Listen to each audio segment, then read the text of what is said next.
Students, আজকের আলোচনা forms of verbs. Verb form অর্থাৎ ভার্বের বিভিন্ন টেন্স অনুযায়ী তার যথাযথ ব্যবহার। তোমাদের যদি এই ভার্ব ফর্ম সংক্রান্ত কোনো সমস্যা থাকে, আজকের ক্লাসটা অবশ্যই প্রথম থেকে শেষ পর্যন্ত মনোযোগ সহকারে অংশগ্রহণ করতে পারো। আশা করি তোমাদের সমস্যার সমাধান হবে। ভার্ব ফর্ম রেডি করতে হলে প্রথমত তোমাদের যে অ্যাডভার্ব অফ টাইম, সময় সংক্রান্ত যে সমস্ত অ্যাডভার্ব, সেগুলো তোমাদের প্রপারলি পড়তে হবে। চলে আসছি, choose the correct forms of verb from those given in the brackets. ব্র্যাকেটে যে সমস্ত ভার্বগুলো দেওয়া রয়েছে, এই ভার্বগুলোর মধ্যে মোস্ট অ্যাপ্রোপ্রিয়েট যেটি, সবথেকে উপযুক্ত যেটি হবে, সেটি টেন্স অনুযায়ী তোমাদের ব্যবহার করতে হবে।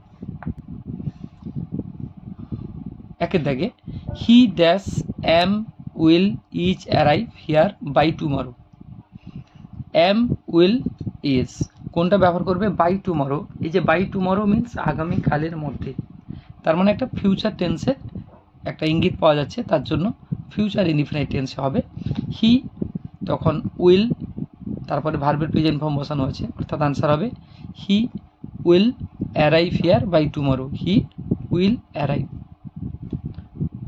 Next, she dash is has have been studying since morning. এই যে সিন্স দেখতে পাচ্ছ, ফর বা সিন্স যদি কোনো বাক্যে থাকে, তাহলে সাধারণত সেটা প্রেজেন্ট পারফেক্ট কন্টিনিউয়াস টেন্স হয়। সি একবচন, তার জন্য has been. She has been studying since morning. Third one, they have, আগে হ্যাভেজ থাকলে পরে ভার্বের থার্ড ফর্ম হয়। They have come came come. They have come from far, তার অনেক দূর থেকে এসেছেন। When he see saw seen a star dash shoot shoots shooting across the sky he dash breathed breathing breath a prayer.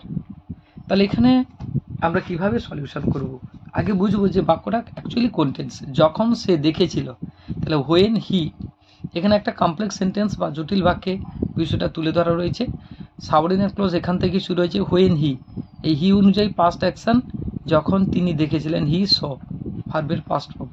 A star, যখনই তিনি দেখতে পেয়েছিলেন একটি নক্ষত্র। এরপরে এখানে কিন্তু কোনো সাবজেক্ট নেই, তার জন্য এটা নন ফাইনিট ভার্ব বসবে। অর্থাৎ নন ফাইনিট ভার্ব বলতে present participle, past participle, perfect participle কিংবা ইনফিনিটিভ ব্যবহার করা যেতে পারে। এর মধ্যে আমরা এখানে কি দেখতে পাচ্ছি? Shoot, shoots, shooting. তাহলে নন ফাইনিট ভার্ব হিসেবে এখানে শুটিং, অর্থাৎ যে তারাগুলো আকাশে ফুটে রয়েছে বা বিদ্যমান। A star shooting across the sky.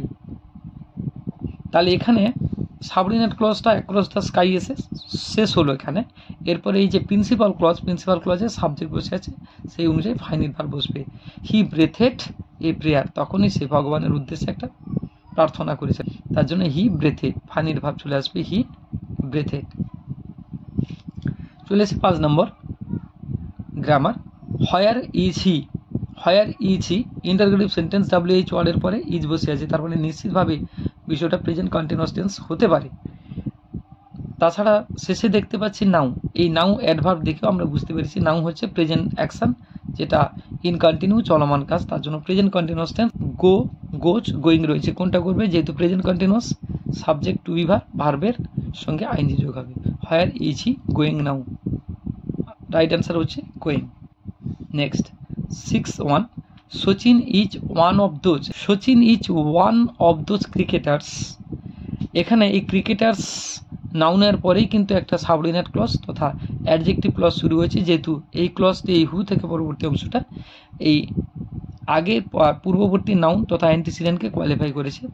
এবার অ্যান্টিসিডেন্টটা যেহেতু প্লুরাল ফর্ম আছে, যেহেতু প্লুরাল ফর্ম রয়েছে, তার জন্য আমাকে হু সাবজেক্ট প্লুরাল আছে এবং সেই অনুযায়ী আমাকে প্লুরাল ভার্ব বসাতে হবে। অর্থাৎ বহুবচন অনুযায়ী হু হ্যাভ গ্লোরিফাইড, যারা গৌরবান্বিত করেছেন ক্রিকেট ইমিয়েন্সলি, ক্রিকেটকে অনেক গভীরভাবে বা ভীষণভাবে। Next 7th one, emperor Aurangzeb dash considered is considered. এখন রাজা বা সম্রাট ঔরঙ্গজেবকে মনে করা হয়, তাহলে কারা মনে করেন? আমরা মনে করি, অর্থাৎ আমাদের দ্বারা তাকে মনে করা হয়, তার জন্য বিষয়টা প্যাসিভেই চলে আসবে। এম্পেরর ঔরঙ্গজেব ইজ কনসিডারেড, মনে করা হয় as one of the greatest Mughal emperors. He, এবারে তিনি সুপরিচিত ছিলেন। জেনারেল যদি ফার্স্ট অ্যাকশন হয় তাহলে কিন্তু ফার্স্ট ইনডিফিনিট তিনি ছিলেন, অর্থাৎ ওয়াজ ফার্স্ট টেন্স হলে he was a well read man and, এবং বাস করতেন ফার্স্ট অ্যাকশন অনুযায়ী হি, ভার্বের ফার্স্ট ফর্ম হচ্ছে lives, lived, was lived, he lived, তিনি বাস করতেন। A simple life. এরপরে চলে আসছি একটি রিপোর্ট। রিপোর্টটিকে সাধারণত পাস্ট টেন্সেই কিন্তু লিখতে হয়।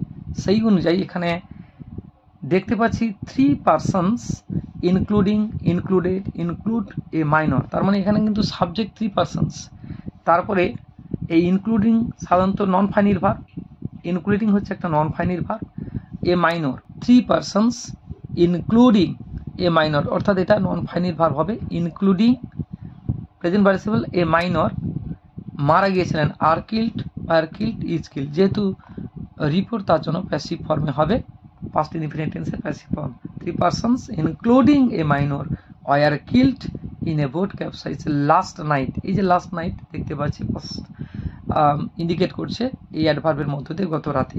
On the Ganga during a Sturm near Shimultala area.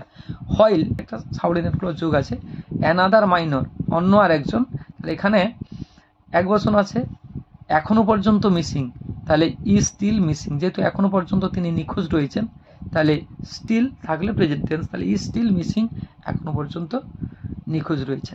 Kanyashree সংক্রান্ত, কন্যাশ্রী অ্যান ইনিশিয়েটিভ অর্থাৎ একটি পদক্ষেপ, হুইচ, এখানে বাক্যের মূল সাবজেক্ট হচ্ছে কন্যাশ্রী, এটা মাথায় রেখো, নাউন ইন অ্যাপোজিশন করা আছে।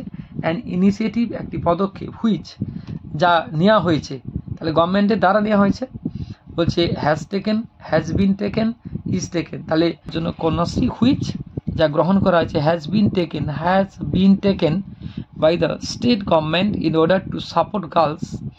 এখানে দেখতে পাচ্ছি গার্লস, এটা আবার অ্যান্টিসিডেন্ট প্লুরাল আছে হু, তাহলে নিশ্চিত প্লুরাল হবে ডু নট পারসিউ, যারা চালিয়ে যেতে পারে না, কুড নট পারসিউ পারতো না, ক্যান নট পারসিউ যারা চালাতে পারে না, এখনো পর্যন্ত এটা দেওয়া হয়েছে তার জন্য ক্যান নট পারসিউ যারা চালিয়ে যেতে পারে না, দেয়ার এডুকেশন তাদের শিক্ষা, ডিউ টু 4 ইকোনমিক কন্ডিশন।